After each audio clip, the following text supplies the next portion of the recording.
15 साल का एक लड़का था।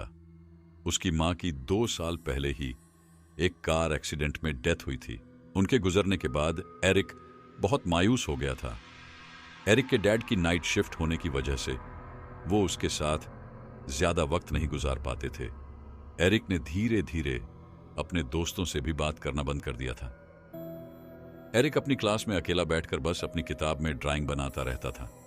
पर एक दिन एरिक के साथ कुछ ऐसा हुआ जिसने उसकी जिंदगी बदल दी। उस दिन एरिक की क्लास में एक नया स्टूडेंट माइकल एडमिट हुआ था। माइकल दिखने में एक बहुत ही शर्मिला सा लड़का था। उसके ब्राउन बाल उसके पूरे माथे को ढके हुए थे और उसकी नीली आंखें उसके बालों के बीच से चमक रही थीं। माइकल की इंट्रोडक्शन के बाद वो एरिक के साथ आकर बैठ गया। माइकल एरिक से बात करने की कोशिश करने लगा, पर एरिक किसी से बात नहीं करता था। वो माइकल को इग्नोर करके अपना सर झुकाकर अपने आप में ड्राइंग बनाने लगा। थोड़ी देर में स्कूल खत्म होने की घंटी बजी और सभी बच्चे अपने अपने घर जाने लगे।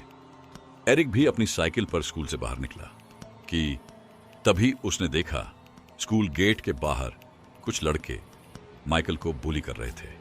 माइकल ने एरिक को देखते ही उसे मदद के लिए बुलाया, पर एरिक ने उस पर ध्यान नहीं दिया और अपनी साइकिल लेकर वहां से चला गया।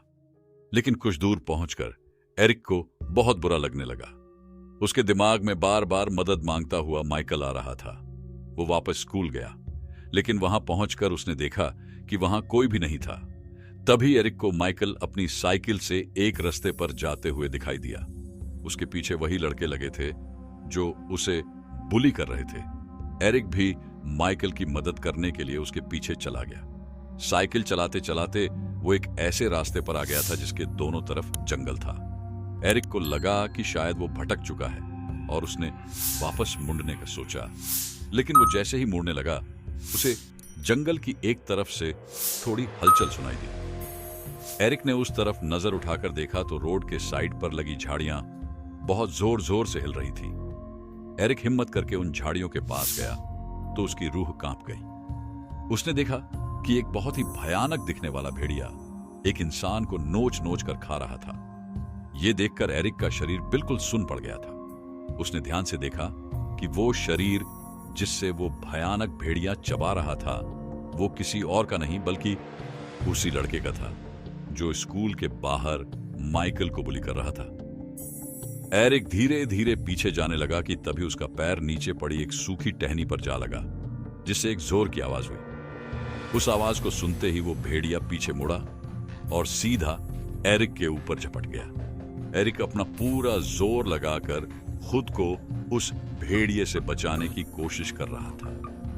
तभी उस रोड पर से एक कार गुजरी और वो भेड़िया अचानक एरिक को छोड़कर जंगल की तरफ भाग गया। एरिक तुरंत खड़ा हुआ और घबराई हुई हालत में वहां से अपनी साइकिल लेकर भाग गया। उसने जल्दी से जाकर पुलिस को इन्फॉर्म किया और पुलिस को लेकर उसी जगह पर पहुंच गया था। पर ना तो अब वहां पर कोई भेड़िया था और ना ही किसी की बॉडी। पुलिस को लगा कि एरिक उनके साथ कोई मजाक कर रहा है और उन्होंने एरिक को डांट लगाकर घर भेज दिया। अगले दिन स्कूल में एरिक अपने फेवरेट टीचर मिस्टर ब्लैक से इस बारे में बात करने गया। एरिक की मोम के मरने के बाद प्रोफेसर ब्लैक ने एरिक को काफी इमोशनल सपोर्ट किया था। एरिक को यकीन था कि कोई उसकी बात को समझे ना समझे, मिस्टर ब्लैक जरूर समझेंगे। एरिक ने अपने साथ हुआ किस्सा उन्हें बताया और एरिक की बात सुनकर मिस्टर ब्लैक हैरान हो गए। अपने कमरे के दरवाजे को बंद किया और अपनी अलमारी में से एक पुरानी सी किताब निकाली।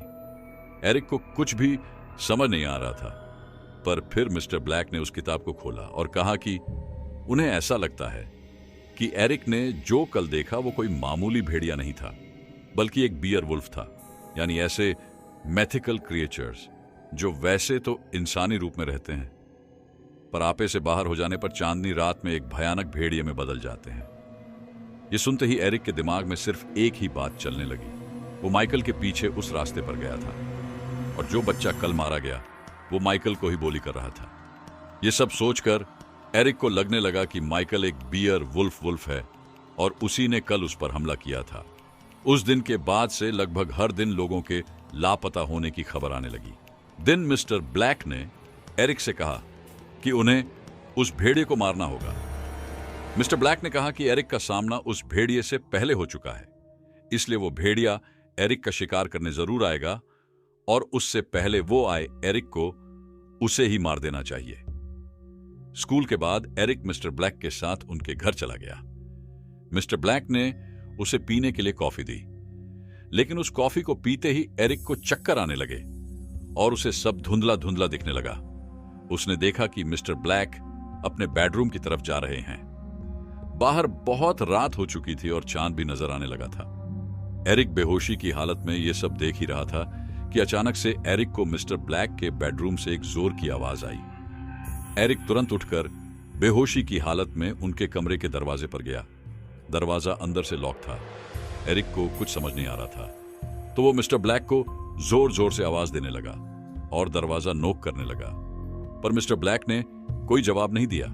एरिक को अंदर से किसी भेड़िए की गुहार करने की आवाज आ रही थी। एरिक ने होल से जैसे ही कमरे के अंदर झांका तो उसके होश ही उड़ गए। एरिक की आंखों के सामने मिस्टर ब्लैक की रीढ़ की हड्डी गोल हो गई और उनके पूरे शरीर पर बड़े बड़े बाल आ गए। उनका मुंह लंबा होने लगा और दांत एक जानवर जैसे बड़े हो गए। 25 सेकंड्स में मिस्टर ब्लैक उस खूंखार भेड़िए में बदल चुके थे। समझ गया था कि वो बियरवॉल्फ माइकल नहीं, बल्कि मिस्टर ब्लैक ही थे। पर इससे पहले कि वो कुछ कर पाता, मिस्टर ब्लैक ने दरवाजा तोड़ते हुए एरिक पर हमला कर दिया।